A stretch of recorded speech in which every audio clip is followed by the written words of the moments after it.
As I was just saying a few minutes ago, it's always a pleasure to be able to speak at the LSE, but it's a particular pleasure to be able to speak in the Sen Club because Amartya Sen happens to be an old and very good friend of mine and a co-teacher over many years. So it's really nice to participate in an institution named after him.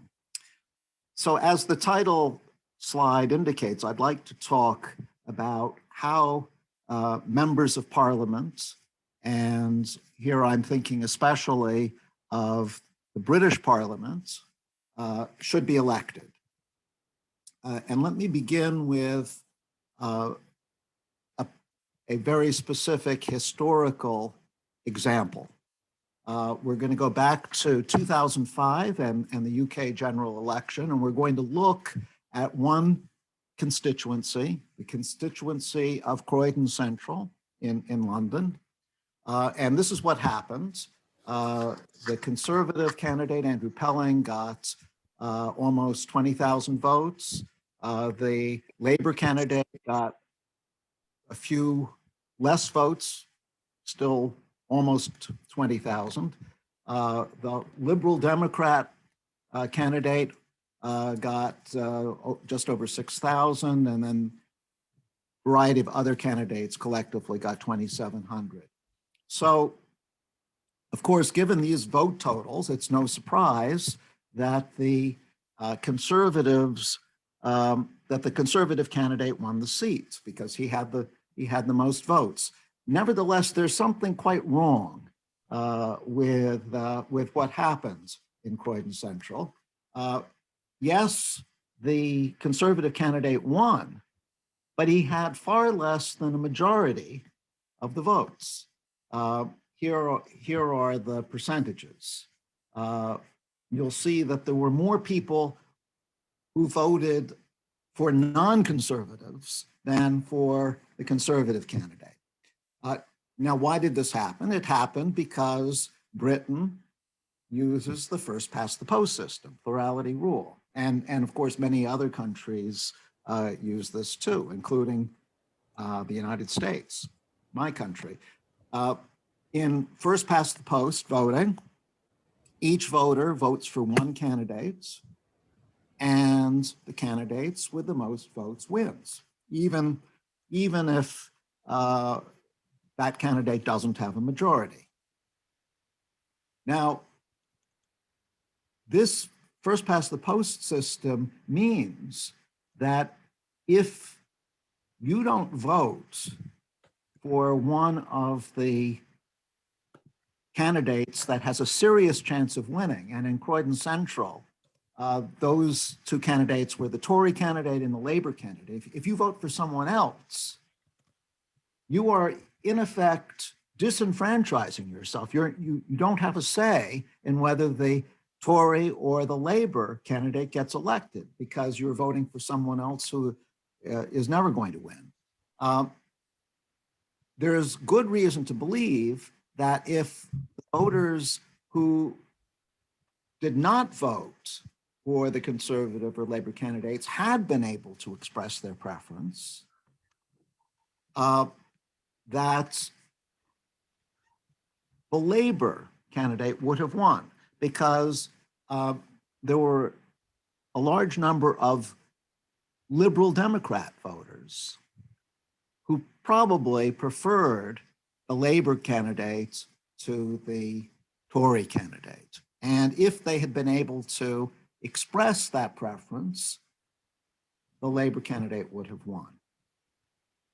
So in effect, the Liberal Democrat candidate, Hargreaves, probably changed the outcome of the Croydon election just by standing in that election, even though he had no chance of winning himself. Now, what happened in Croydon wasn't terribly important in 2005 because the Labor won the overall election anyway. But there have been many historical examples where this kind of phenomenon, candidates standing and changing the outcome of the election, which had very serious ramifications. And let me go back to a famous example in 1983. There was a general election in 1983. You're all too young to remember this, but what happened was that the conservatives won a huge victory. They won 61% of parliaments. Margaret Thatcher was the MP, was the PM at the time.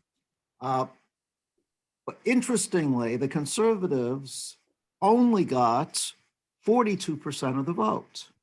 Now, how is this possible for them to win such a huge majority with far less than a majority of the vote? It was because there were two groups in opposition. There was a Labour Party, and there was an alliance between a new party, the SDP, and the Liberal Party.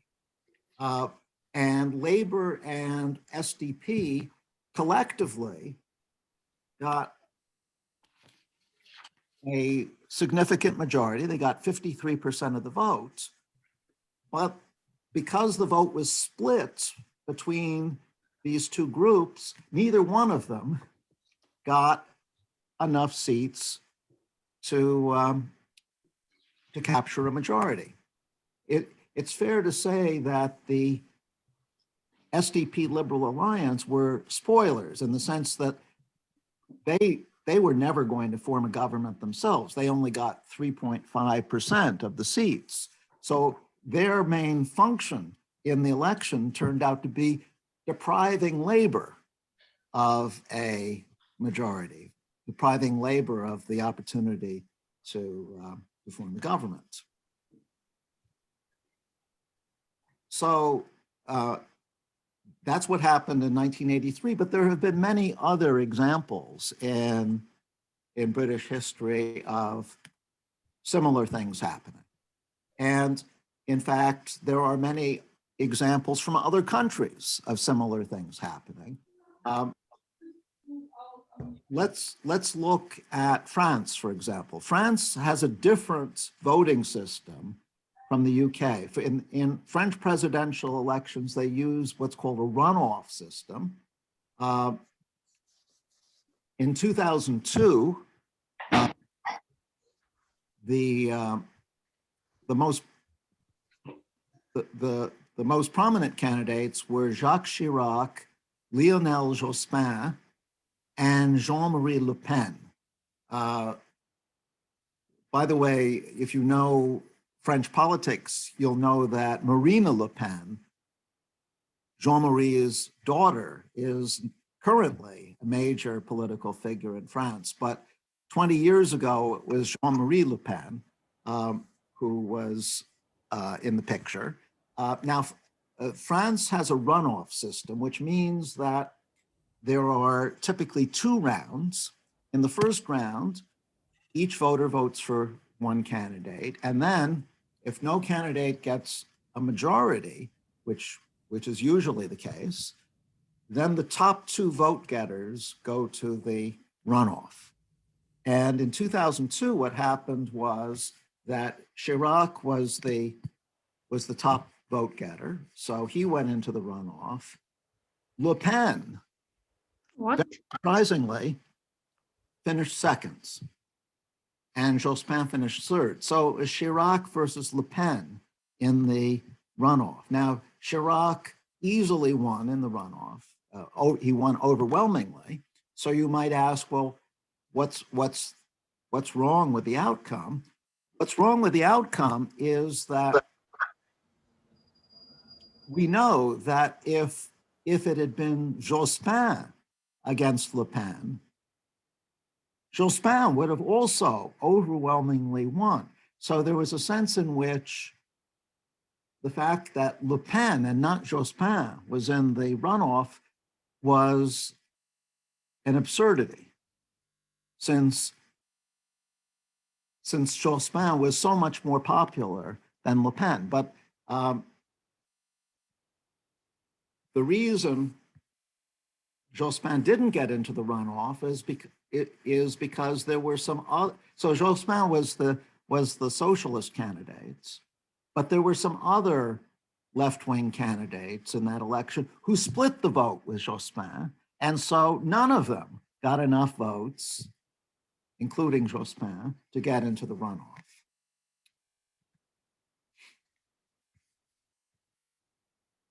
So Le Pen quite possibly changed the outcome of that election.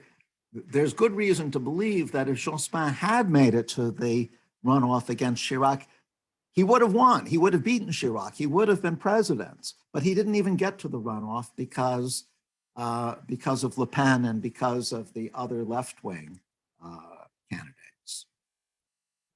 Let me give you one more example, just to show that this phenomenon I'm talking about occurs in many different countries.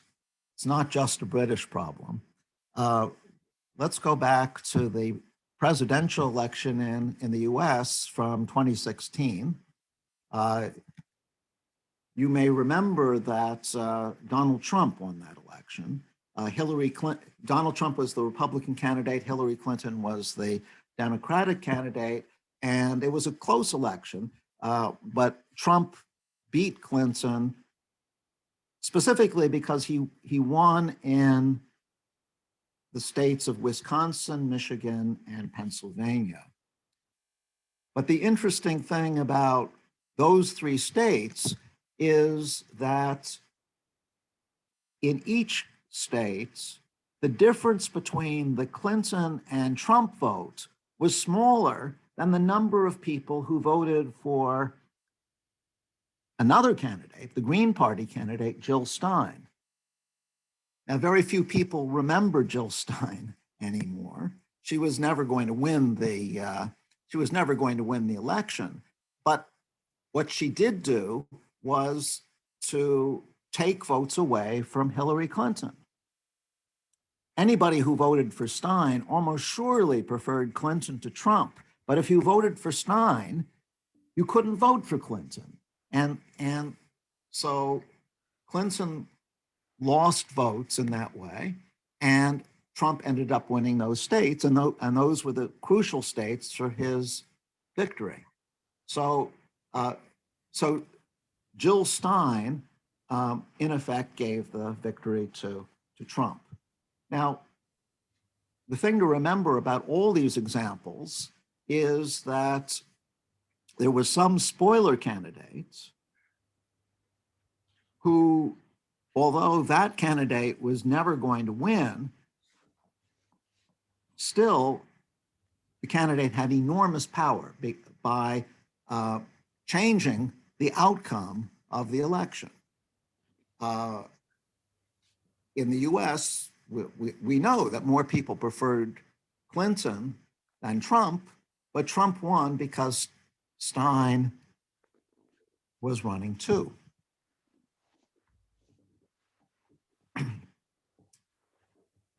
So all these examples prompt the question, well, can we do better than this? Is there a way, is there a better way to elect British MPs and French presidents and US presidents?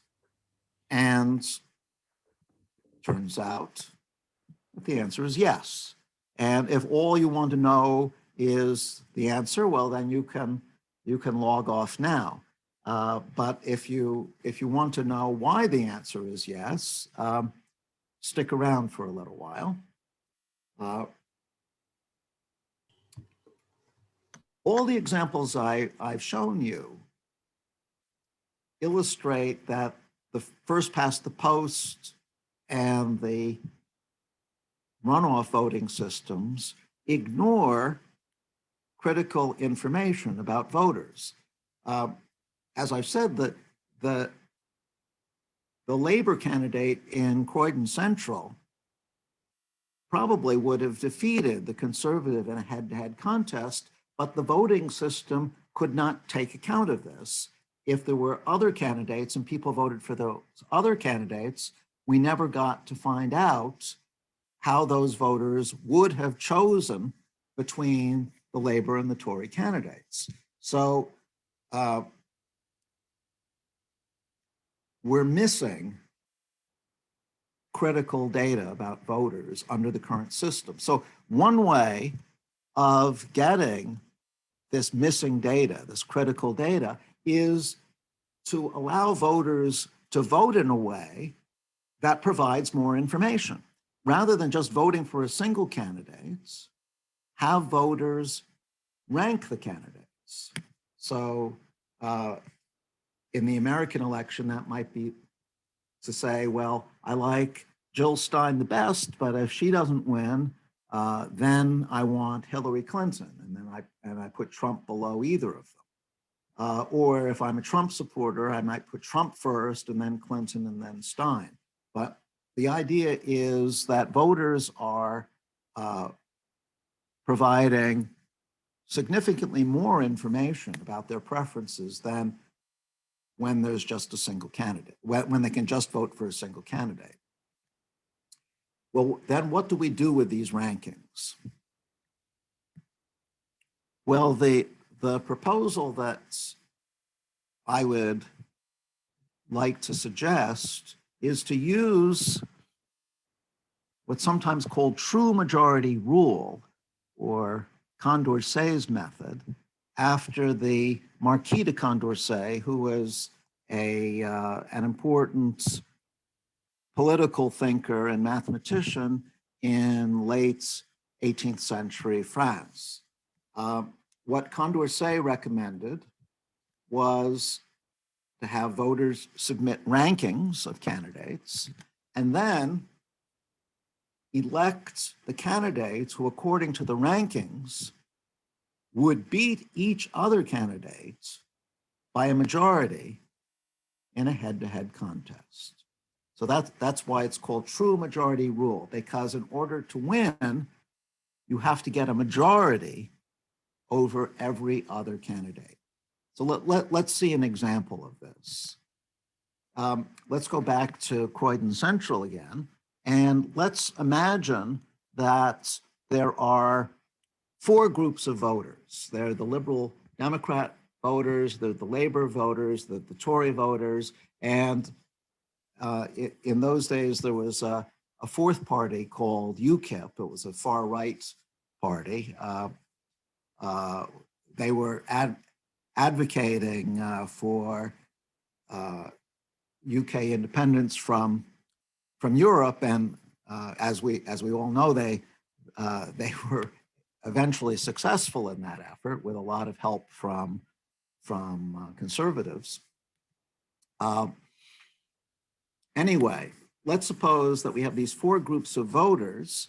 Who is going to be the true majority winner if the voters break down like this? Well, it turns out that it's the Labor Party candidate. Let's see why that is. Let's look at Labor versus Tory. These people prefer Labor to Conservative. These people prefer Labor to Conservative, and together that's 53%. So that's a majority. So Labor beats the Conservative candidates. Let's compare Labor with the Liberal Democrat candidates. These people prefer Labor to Lib Dem. These people prefer Labor to Lib Dem. That's 80% right there, and these do too. So it's 87% who prefer Labor to Lib Dem. So they get a majority there.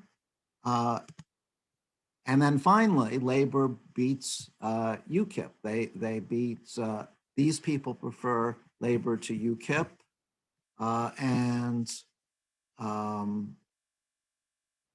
and these people prefer Labor to UKIP, and that's 53%. So Labor is the true majority winner. But you see, you could never tell that if people were just voting for a single candidate. You would get 40% for Labor, 40% for the Tory, et cetera. You would never see that Labor is the true majority winner. I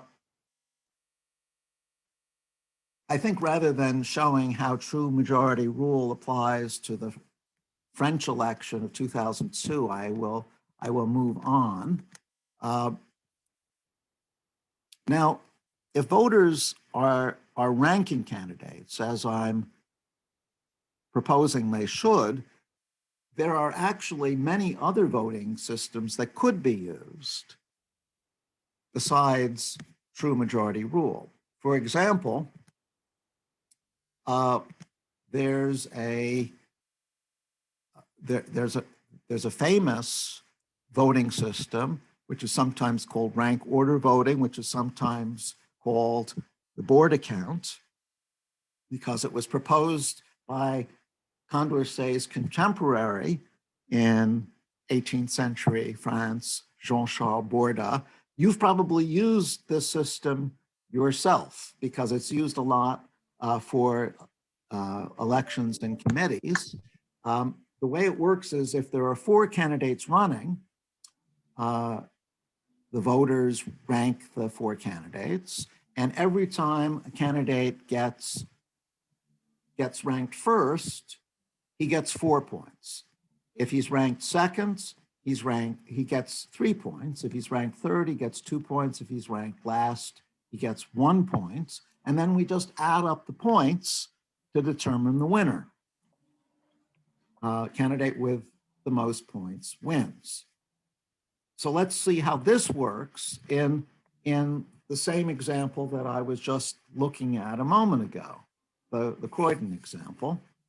Now we saw that Labor is the true majority winner for a scenario like this, but it turns out that the conservative candidate is the rank order winner, the board account winner in this scenario. And that's because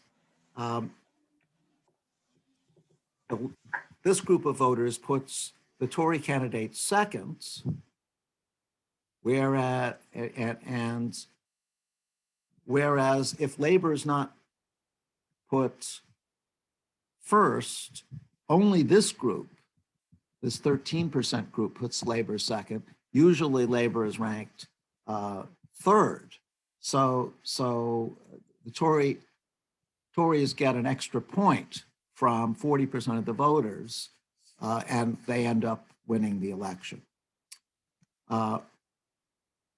So I'm showing you this example to illustrate the point that majority rule and rank order voting are really 2 different systems, and they can lead to different winners. And so it's a reasonable question to ask, which one is better?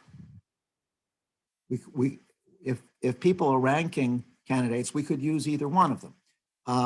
Well, the way that a voting theorist like me tries to answer a question like that is to step back and ask first, well, which method does a better job of satisfying the basic principles we would like any good voting system to satisfy?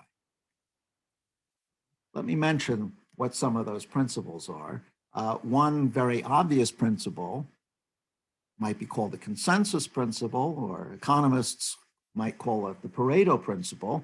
It just says that if all voters think that candidate A is better than B, then B shouldn't be elected. That's a pretty obvious principle. It would be a very perverse voting system that violated that. And not surprisingly, true majority rule and rank order voting both satisfy the consensus principle. Another very basic principle is the idea that all voters should count equally.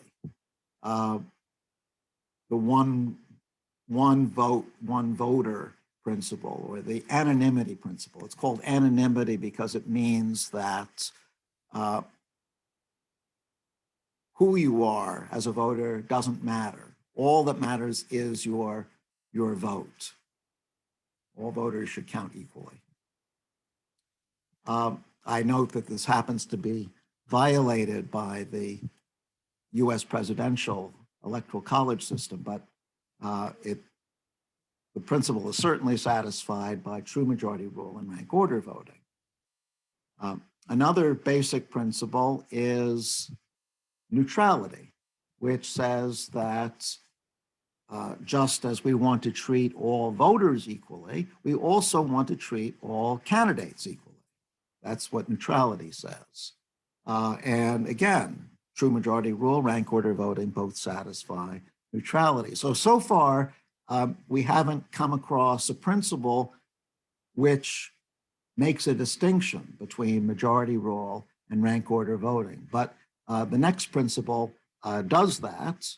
And the next principle gets at what I was saying with my introductory examples.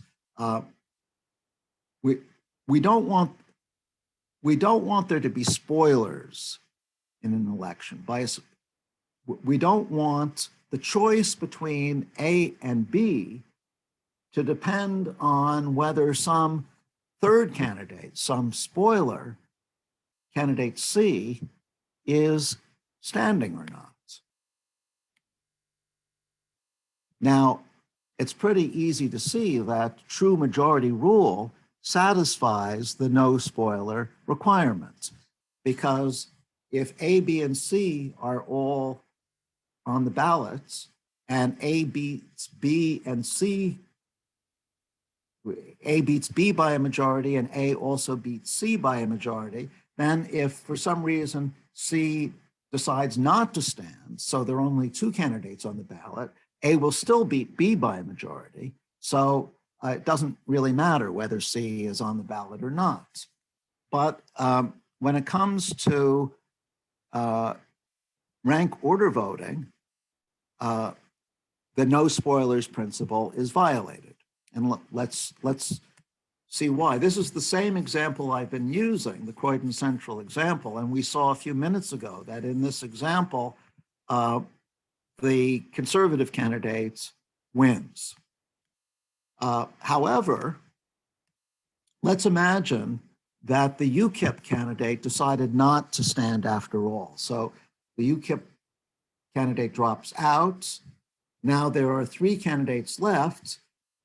And what that means is that Labour, which was in second place for these voters, now moves into second place and gets an extra point from all of these voters. If you do the math, you can see that Labour now wins the election. So this is a violation of the no spoiler principle.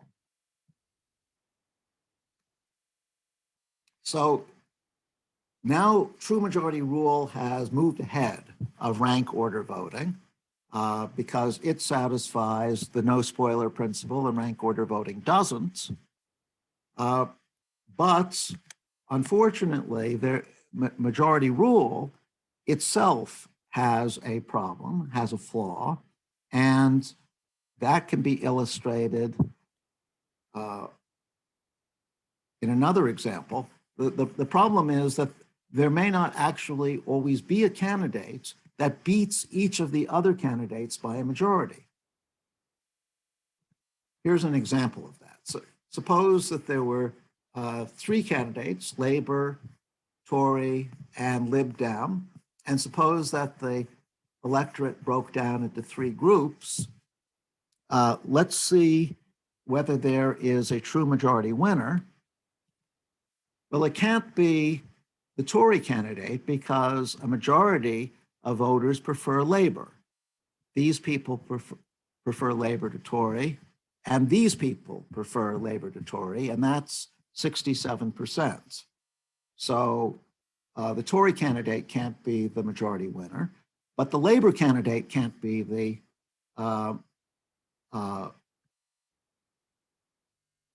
majority winner because the Lib Dems beat Labor. These people prefer Lib Dem to Labor, and these people prefer Lib Dem to Labor, and that's 65%. But the Lib Dems can't be the majority winner because the Tory candidate beats them. These people prefer Tory to Lib Dem, and these people prefer Tory to Lib Dem. So there's no majority winner in this example.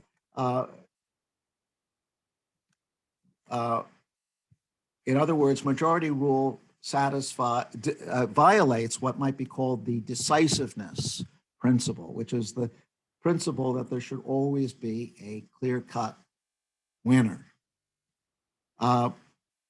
Rank order voting, of course, satisfies decisiveness. If you add up points, there will always be some candidate who has the most points, and that'll be the winner. So no problem with decisiveness as far as rank order voting goes. But with majority rule, there is a problem. So true majority rule satisfies 4 principles. Rank order voting satisfies 4 principles, not the same ones.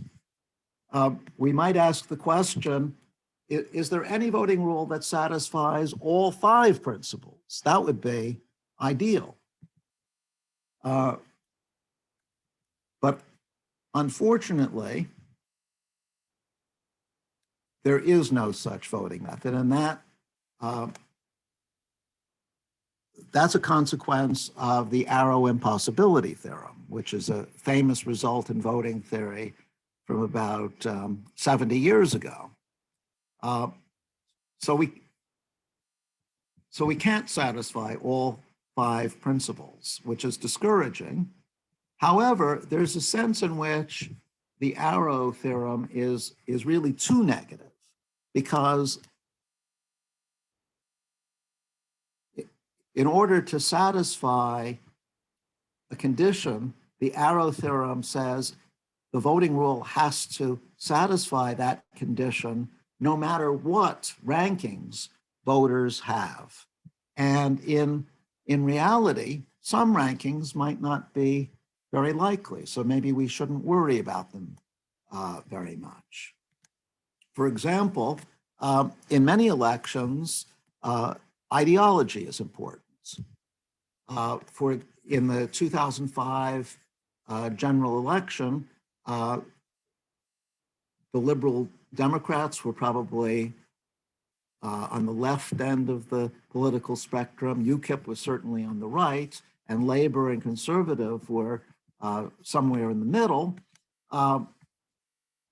Ideological voters care about how close a candidate is to them in ideological space, left-right space. So that means that if you're an ideological voter, you're never going to put the conservative first and the Liberal Democrat second.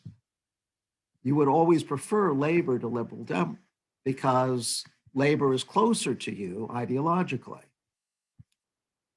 But it can be shown that if voters are ideological, then true majority rule is decisive. The problem that we saw a few minutes ago can't arise. And so that suggests that we shouldn't worry about all conceivable rankings that voters could have. We should concentrate on limited classes of rankings that could actually occur.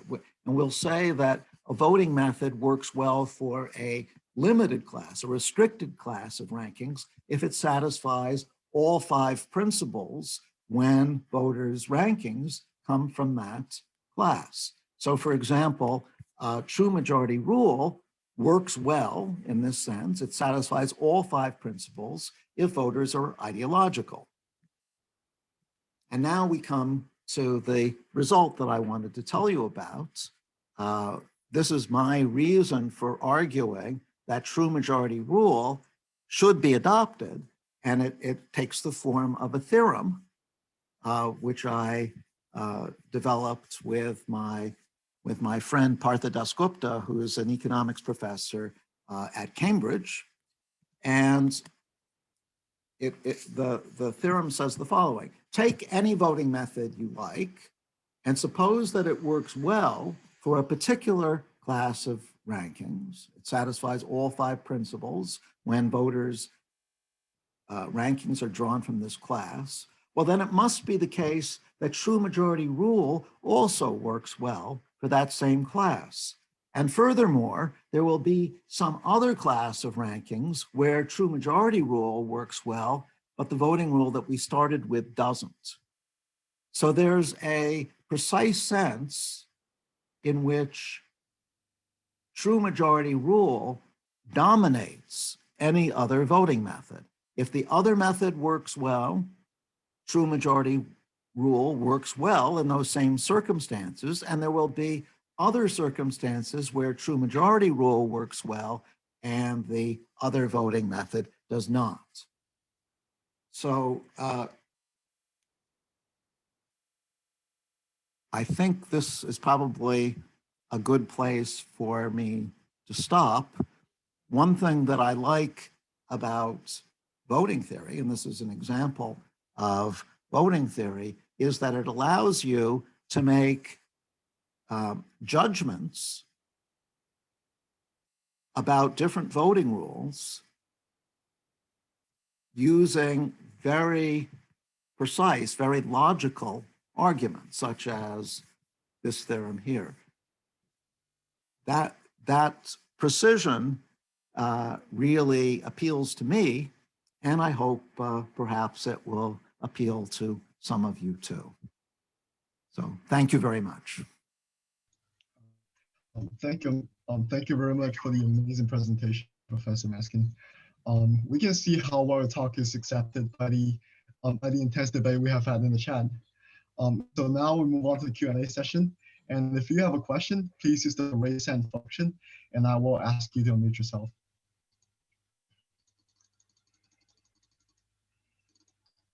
So does anybody have a question? Okay, so I'll let Thomas ask first.